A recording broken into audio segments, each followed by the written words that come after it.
Hey guys, how are you? This is Igdalia with their fight story. We are here with Damien, the Omen Trites, who is a professional MMA fighter. Damien, how are you? Hi, Iggy. How are you? I'm doing great, thank you. How did you First, get into mixed? first and foremost, I want to thank you so much for having me. I really appreciate it. Thank you. Oh, my pleasure. I know you're getting back into the mats. I saw that you were teaching again. Yep. How did you get into mixed martial arts? So I grew up in Springfield, Massachusetts. You know, it's a tough industrial city. A lot of crime here, a lot of gang activity in the early '90s when I was raised around the time I was raised around the era I grew up in. There was a lot of fighting going on in the streets. Amongst the kids. Not so much the knife and gun violence. I mean, it did go on, but not like it does today. But I started just fighting around the neighborhood. I was a very very small kid in my neighborhood, and a lot of people used to test me and pick on me, bully me, and stuff like that. So that's kind of how I got my start into martial arts. When I was 13 years old, I joined my first martial arts school, and I started taking kung fu back when the Karate Kid was popular, that movie was popular, and um, that's kind of how I got my start into martial arts. And how has it impacted your life? Oh man, I think without martial arts, I'd probably be dead or in jail. The life that I lived, not proud of it, but I flocked towards the streets. I flocked towards being in the neighborhood with, you know, guys that I probably shouldn't have been hanging around with. I just um, was on a bad path, And then when I got involved in martial arts more, like the MMA aspect of it, as I got older, um, it really saved my life. Really, it did. Yes, jujitsu, MMA. If I didn't train jujitsu or fight MMA, I'd probably be dead or in jail, 100%. Wow. So you haven't been fighting for a while. Your last fight was October of 2015. I think it was So it's 2014. what was it? I think it was 2014. I think you have the date right as far as October, but I think it was 14 instead of 15. Okay. So it's been almost 7 years, 8 years. Yep. Are you planning to get back into the cage, or are you planning to get back into on the mats, grappling, and anything like that? It's funny. Last year last year was one of the hardest years of my life. I went through some personal stuff, and I was forced to take a look inward at myself and change some of the things that I probably should have changed a long time ago. Mhm. Um,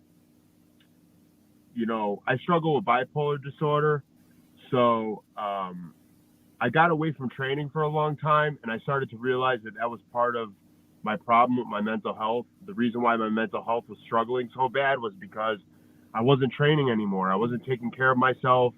I stopped maybe loving myself.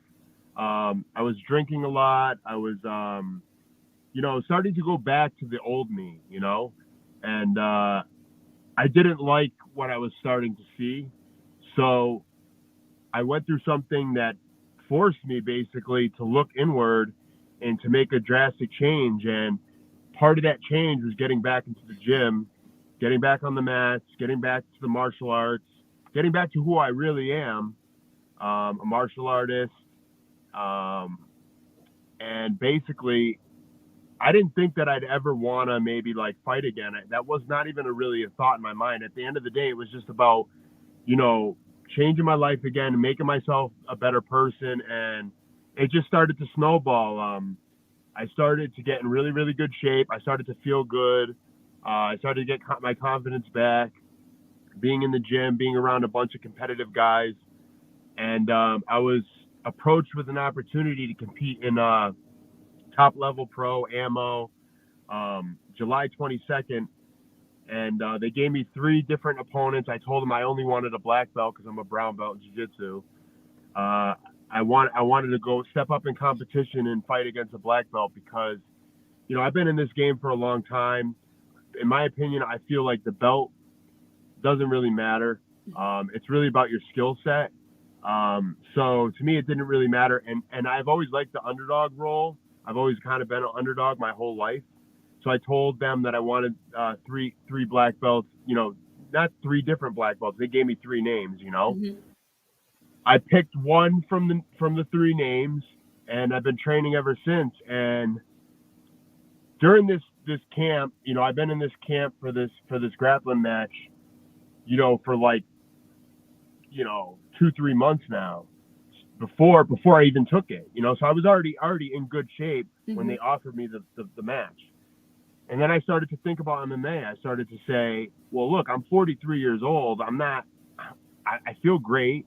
If I could get a fight that makes sense for me, against an old, veteran, an older veteran, a journeyman, or a guy that has a big reputation.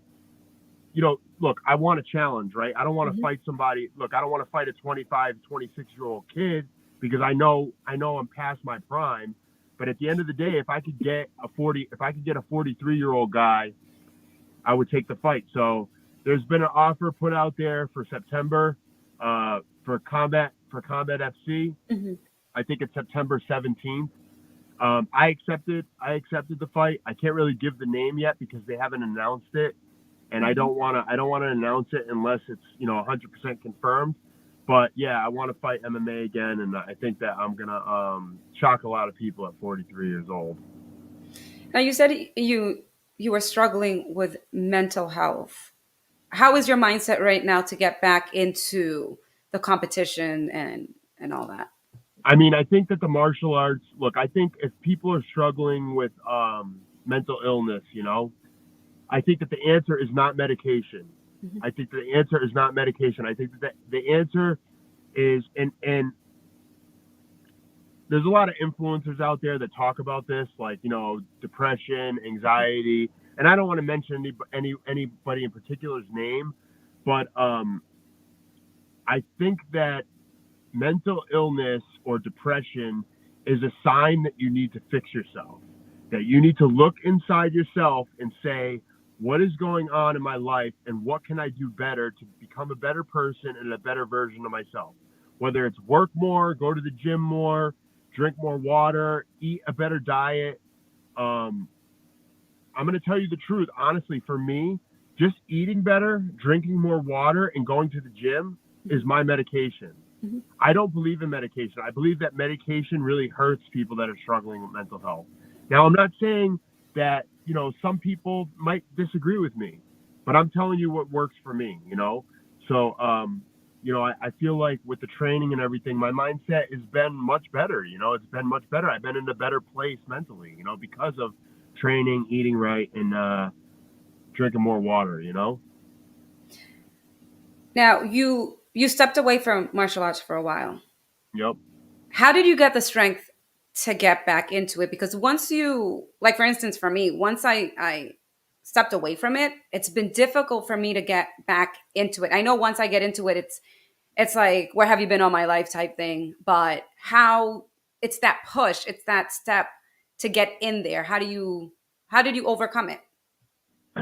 I think for me, it was putting down the bottle, stopping drinking, because look, when you drink, right, you're not motivated to want to go to the gym, I'm not a drinker. Like, I drink every day and go get a bottle. That's not how I am. I'm not that way. I'm more of a once a week type of guy. I drink and I go hard, and then I don't do it for 2 weeks, 3 weeks, whatever. But what I'm saying is it's toxic, right? So I started stepping away from the toxic behaviors, and I just took that original step that I needed to take. I got to the gym, and even if I felt like shit, even if I got my ass kicked, at least I know that I'm getting better. For me, it was more about how I looked too. Physically, I looked terrible. I was like 220 pounds. I felt like I was fat. I was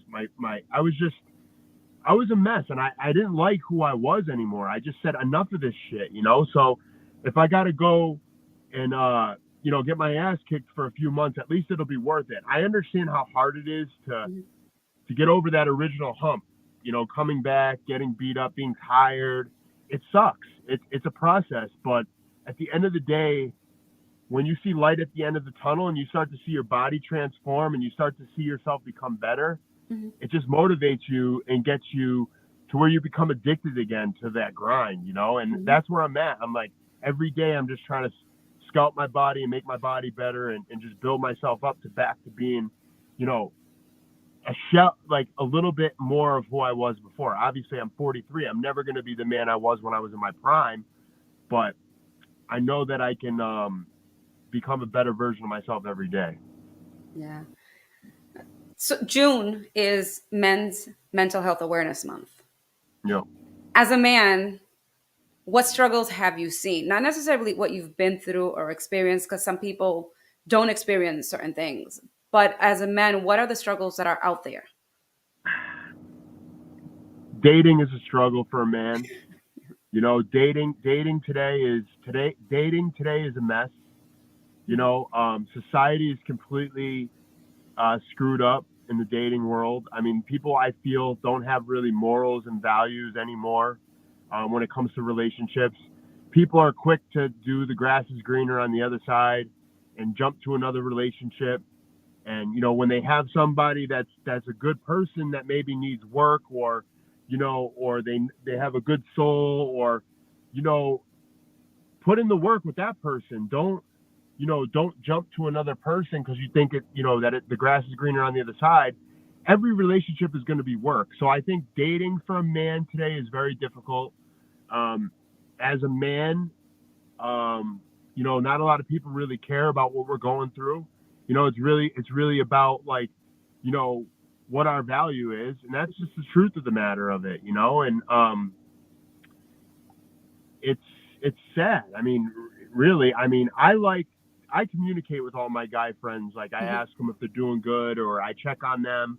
And my friends check on me, and I have a very, very small circle, Mhm. and we're like brothers. So, I got maybe two friends. The rest are just associates, people that I know or Mhm. whatever, but I don't consider them friends. But with the two good group, of people that I have, small group of people that I have, we make sure that we're good on a regular basis. I think that's important as a man, that you have a group of friends that you can call on if you're going through something, because the reality of it is, the sad truth is, the world really doesn't care how I'm doing or how any man is really doing. You know, it's sad, but that's the truth of it. Yeah, I ask because um, I have a father and I have brothers, and I see, family members who struggle. And I have a son, and I've always told him, you need to express how you feel. Like, don't keep it bottled up. It's okay. Like, if you want to cry, cry. If you want to scream, scream. The whole point is to get it out of your system. But men are viewed as, you can't say anything, you can't do anything, you have to keep it to yourself. But if you guys aren't taking care of yourself mentally, physically, and emotionally, how can you really provide for somebody else? Everybody wants the man to provide, but if he doesn't take care of himself, how is he going to do it successfully? But so how do you guys reach out? Because not many people have the strength to break that stigma, break that stereotype that men can't cry, men can't reach out, men can't express themselves. I think the hardest part is, like, for me, is I have family. Mhm. I'm blessed enough to still have my mother and father. Um, they're still alive. They've been married for 40 years, but I don't like to burden them with any of my shit, Mhm. because they have their own shit, right? And um, I feel like, as a duty, as a man, it's not my job to stress my parents out anymore. I'm not a kid anymore. It's my job to figure shit out. So I think, communicating with my parents, there's times that I wanna tell them that I'm going through shit and that I'm Mhm. going through stuff, but I don't want to put a burden on them. You know what I mean? And I think, as a man, we don't like to communicate because we don't want to burden people with our shit. Because everybody's got their own shit. So I think that's part of an issue, is that people are afraid to talk about what they're going through because Mhm. people have their own problems. You know what I mean? So that's part of the problem. But like I said, I got a good group of friends. Two good guys that I can call anytime, and I have other people that I could Mhm. call anytime and reach out. I just choose the two people that I have Mhm. because they're closest to me. If that makes sense. Yeah, of course. But for those people who don't have friends, who don't have family, or you know what, they do, but they feel alone in this world. Women can easily pick up a phone, they can call a hotline, they can do this and they can do that. They get all these services, they get all these things. So I can't give you my 2 cents on what a guy can access and stuff like that. But as a man, because this is, I want to bring awareness so we can try to change it, make it better. You go to martial arts, mixed martial arts, to help you train, to help you heal, not only physically but emotionally and mentally, to make you a stronger person and make you a stronger individual. What can other people do? Because it's not, I mean, you have, like you said, you're 43 years old, you have all this experience. These young kids nowadays, they don't know what that is. They've been sheltered so much, they don't know how to reach out, they don't know where to go. How can we guide them in the right direction so they don't become I think destructive? to be honest, one key point that I didn't touch on and I think is very important is having faith in a higher power and praying, the power of prayer. Mhm. I think that uh, part of my journey was I had sort of like a spiritual awakening. When I started to hit rock bottom and I started to realize that I was fucking damaging every relationship, that I had because of my mental illness, like friends, you know, I've had issues with my family over my mental illness. I've had issues with past girlfriends, girls that I loved, Mhm. people that were in my life that were very, very important to my life that I lost because of it. I started to pray and I started to watch, my higher power. Everybody has a different one. My life started to change. So I think it's important to develop a relationship with a higher power and to just never give up, because the reality of it is that whenever we think that something is going really bad, and it could be really, really bad, it could be even tragic, right? But time heals all wounds and it shall pass. Eventually, you're going to get through it. There's light at the end of the tunnel. And for me, I'm a fighter. Like, I'm never going to quit. I'm never going to give up. Like, don't get me wrong.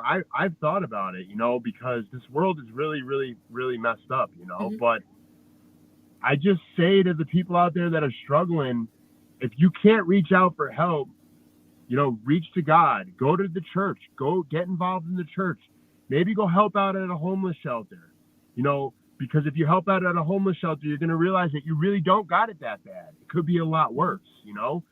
You got to put everything into perspective in life, because everybody's fighting a battle. It doesn't matter if you got money, if you're poor, Mhm. whatever. Everybody's got their own shit going on.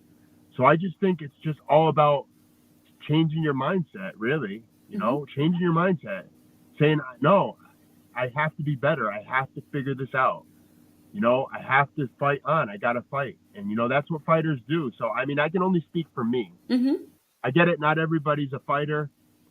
And I don't expect everybody to be a fighter. But in life, unfortunately, as a man, not a lot of people care. That's just the sad truth of it.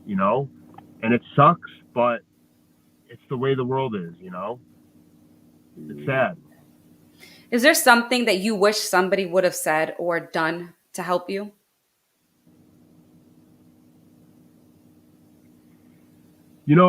I think for me, and this is just from my personal Mhm. experience, when you have mental illness, right, it's very, very, very difficult to explain mental illness to somebody that doesn't have it, Mhm. right? So, like, for example, when I was in my last relationship with a girl that I loved, you know, every day it was a battle for her to understand what was going on with inside of me, Mhm. the constant hamster wheel turning, the constant racing thoughts, the constant mania, the up and down moods and stuff like that. It's difficult for people to understand that don't actually have it. So I think Mhm. as a person that has mental illness, that's the challenging part, is getting people to understand mental illness when they don't have it, because it sucks having it. And when other people that don't have it, I wish I could have been born without these issues, but I have them, it is what it is, and you can't change it. You got to just Mhm. kind of go with the flow, you know? So, I don't know if that answers your question, but No, because I see so many people, struggling and going through their stuff. Um, and I always tell people, like, one person's situation, you can't compare it with somebody else because we're all different. We're all in different levels of our healing. We're all in different levels our mental health. We're all different. Sometimes you'll meet people and they quickly want to just give you a solution. They want to tell you how you need to do things, and it's like, I get it, but that doesn't work for me. that's what that it goes back to what I was trying to say Hmm. about trying to trying to get somebody to understand what you're Hmm. going through, and then they're trying to give you advice, but they have no fucking clue what's going Yeah. on in your head, you know? Like, and you know, people that struggle with mental illness, a lot of times their mind will race, Hmm. and they're not even thinking about something specific. They just can't shut their mind off, and that Hmm. alone is a battle, right? Hmm. Something that a lot of people don't understand because they don't go through it, you know. Hmm. So it's it's tough. It's a tough thing, you know. It is, and it's a battle. Every day's a battle. Every day's different. You know, some days I Hmm. wake up and I'm having a great day, and other days I wake up and I'm really depressed, and I got to say to myself, okay, well I got to work extra hard today. Hmm. You know, for me, my solution is to people that are struggling. If you're feeling bad, it's God's way of telling you to go out there and do work, put work in. Because look, when I'm working, what am I focused on? I'm focused on my work. Whether I'm in the gym, whether I'm on a job site, whatever. At least I'm not in my own head. You know what I Hmm. mean? So staying busy is the most important thing in my opinion. Yeah. If you're busy, you don't have time to be in your own head, you know? Yeah. And sometimes what a person needs, and this is what I've seen a lot of times, is that a person just needs to vent. A person doesn't really, like, let's say if you and I are sitting down and I'm talking or whatever, sometimes I don't need you to say anything. I just need you to listen. Let me get it out of my system. Let me, because sometimes that's all we need is just to get it out of our system, let it go, and boom, we're fine. But then when people want to give us their 2 cents, it's like, oh, now you just added more to me because you kind of dismissed everything I was saying because you made it about yourself instead of just letting us vent, and we keep it moving. Something is just as simple as that. It's just being heard, Yeah. acknowledged. So for a while at the very beginning of my journey, when I hit rock bottom and I started to come back into training and stuff like that, I was in therapy, you know, Hmm. for like 3 4 months, and I was getting to the root of a lot of the shit that I had going on in my Hmm. life. And therapy helped to a certain extent, you know, because there's only so much you could talk about the same shit over and over and over Hmm. again. And therapy's expensive, you know, that's another thing. You know, if you don't have health insurance, you're kind of fucked in this country when it comes to mental health. Pardon my French, I shouldn't be swearing. I got to work on that. But um, you know, there's not a lot of help out there. You know what I mean? There really just isn't a lot of help. So it's tough if you don't have insurance. Yeah. You know, you gotta reach out to people that aren't professionals, and even professionals, do they really give you advice? No, they just kind of listen. So Hmm. it's tough. Mental health is a very big issue in this country. It's one of the hugest issues I think in this country that doesn't get talked about as enough. Untreated mental illness. Think about all these school shootings. It's all these people. You Hmm. know, it's an issue. You know, very big issue. Yeah. How did your mental health? How was it during when the pandemic was really bad and everything was shut down? Oh, it was great. No, no, I'm being honest. It was great, and I'm going to tell you why it was great because I focused all my attention, and we can talk a little bit about it Yeah. if you want. I wrote a movie. I wrote What's a your movie script. about? I wrote a script. So during COVID, I don't know, my crazy mind, you know, so I did some acting. I did some acting stuff in my past. I did like a few projects, acting projects, two separate projects, and during one of those projects, I had an idea. It was Hmm. right at the very beginning of COVID. I had came back from Miami and off filming a project that I was doing in Miami, and on the plane home, I started to get this idea in my head about a movie that I wanted to write about Springfield, about a fighter from Springfield, loosely based on a true story. And it's not based on my life. I'm talking about the crime element of it. Yeah. There's a crime element of it, of the movie that I wrote, and then there's the mixed martial arts element Mhm. of it. But I wrote the first draft in like 24 hours.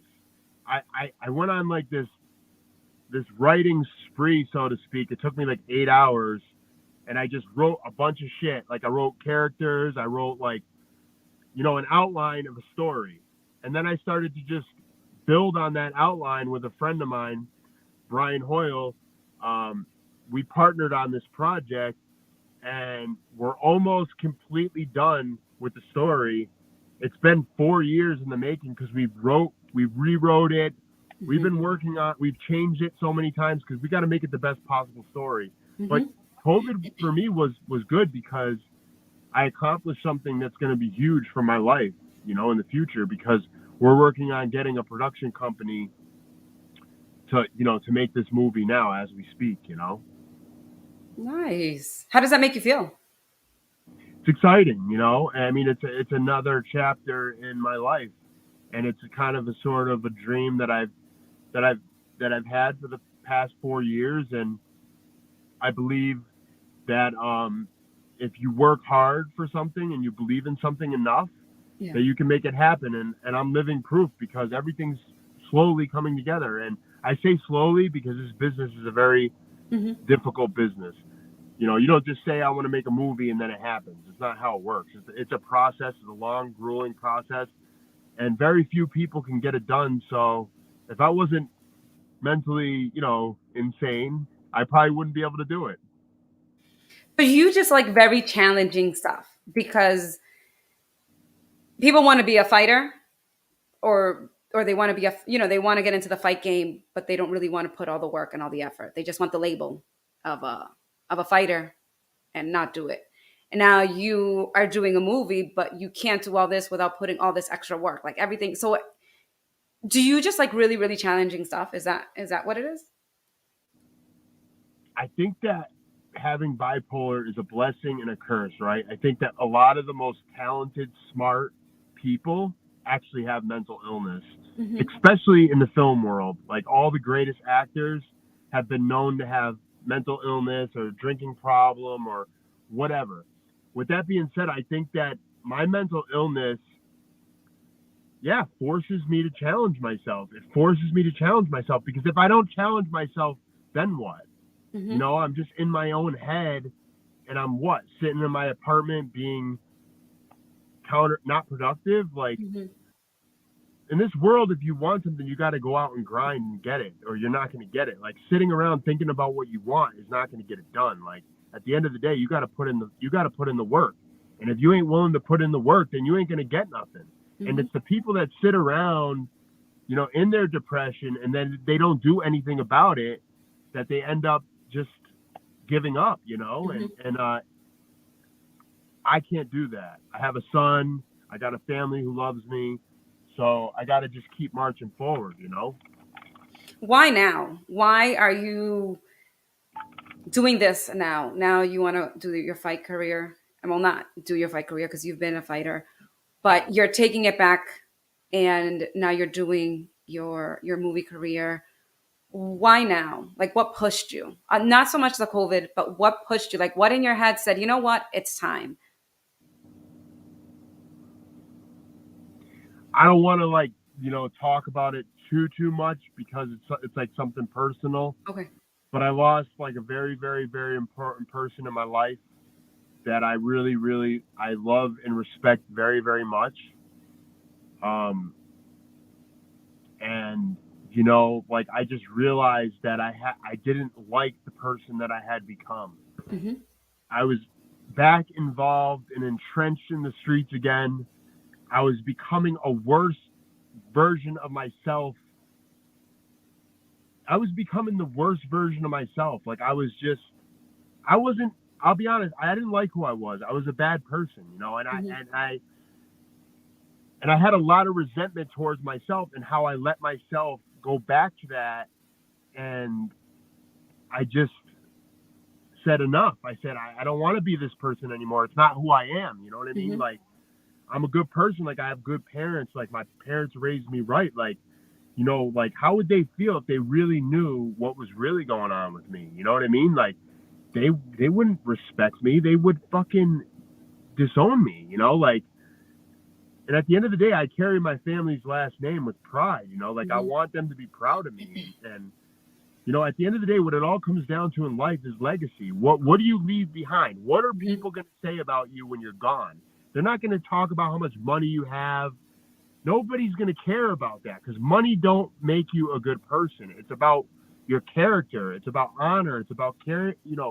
If you see an old person walking across the street, maybe going across the street and helping that old person walk across the street. To me, that's more valuable than money. It's about being a good human. So I just wanted to leave a legacy.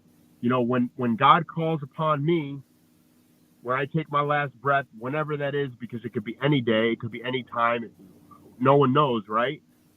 That when people come to my funeral, they come to my wake, they can celebrate me and they can say that I was a good person. So for me, that's what it was. I was starting to leave a bad legacy, and I was looking up to people that I shouldn't have been looking up to, and it's the streets is a bad life. There's no life and there's no happy ending. Hmm. I like to quote, I like to say, the movie Goodfellas. Everybody loves the movie Goodfellas about the mafia, the mob, and they love it. They watch the movie and they glamorize the life, but they don't ever think about what happened at the end. Hmm. Everybody dies, everybody goes to jail, and that's that life. That's not a good life, and that's the reality of that life. And I didn't like the direction that I was going in. I didn't like the direction. So I decided I was at a fork in the road in my life where I was really going to be running with the devil, or I was going to be running with a higher power and a God, and that's what I did. I went right instead of left, and I said, you know what, it's time. So, it was a series of events that Hmm. happened. Some stuff happened in the street, and some stuff happened in my personal life, and I just said I had enough. And I started building myself back up to who I really am. A fighter, a mentor, guys. I help the kids try to stay away from that life. And I try to guide people towards the light instead of darkness, and that's who I Hmm. really am. So it was a lot No, of different things, but yeah, no, that's great. That's great that you came back and you found your purpose again, like who you really are and what you really value, um, and what it means to you. Because at the end, it doesn't matter what I think or how I view things. You have to deal with yourself every day, and as long as you're happy and you're proud of the person that you are, that's all that matters. Because we go through a lot of stuff, a lot of stuff in life. And sometimes it's as simple as looking in the mirror and saying, you know what, I'm sorry. Like, I forgive you. Like, forgiving ourselves for the things that we've done or what we haven't done, and allowing ourselves to take that next step and grow to be the better version of ourselves. right. Don't get me wrong. Like, is there always a devil on my shoulder? Yeah, of course. I mean, Yeah. and it's a battle, and there were things about that life that I did like. I mean, the camaraderie, the brotherhood, and stuff like that. But then there's others. The flip side of the coin is the treachery, of Hmm. that life. And I'm good. I'm all set. I've seen enough stuff to know to realize that it's a pitfall. And I Hmm. don't want to be involved in a pitfall where there's snakes at the end of the pit. Hmm. So I like the direction that my life is in now. That's awesome. So we'll be seeing you in July and possibly September.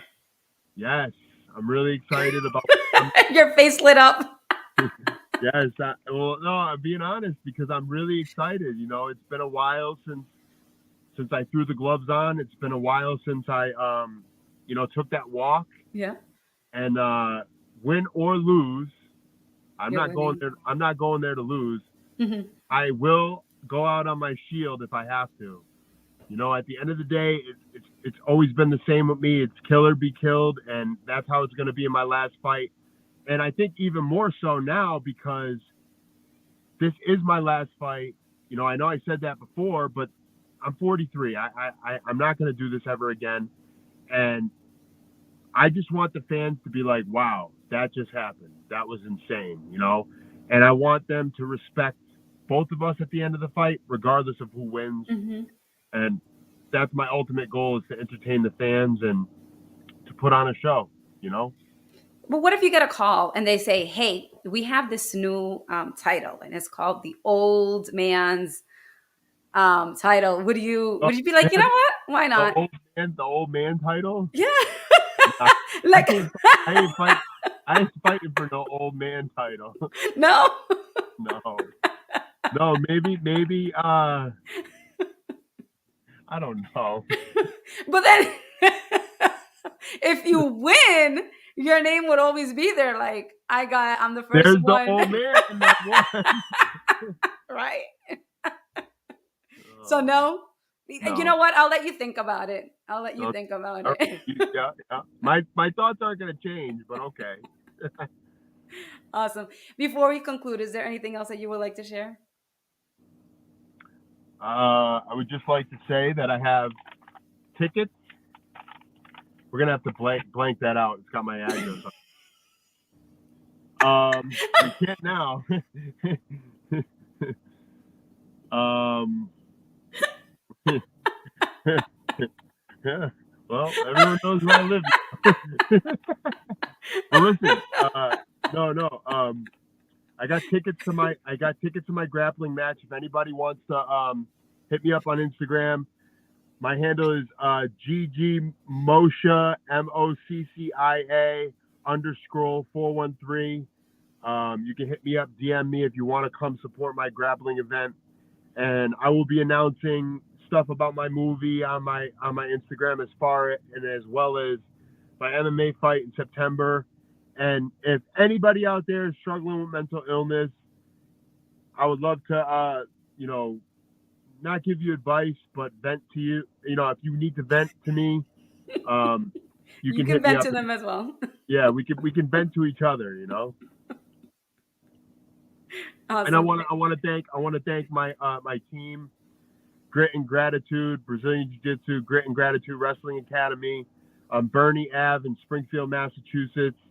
I also want to say that I'm looking for sponsors for my grappling match as we speak. So if anyone wants to sponsor me, um, I have spots on my gi for patches to go and sponsorship packages. They can email me. Direct message me about that as well. Awesome. Or they can go That's to it. your house since they already know where you live. Yeah, they could do that too. Awesome. Thank you so much. I appreciate it. Hey, Iggy, thank you so much for having me. I really appreciate it, and I hope you have a nice day. Thank you. You as well. Okay.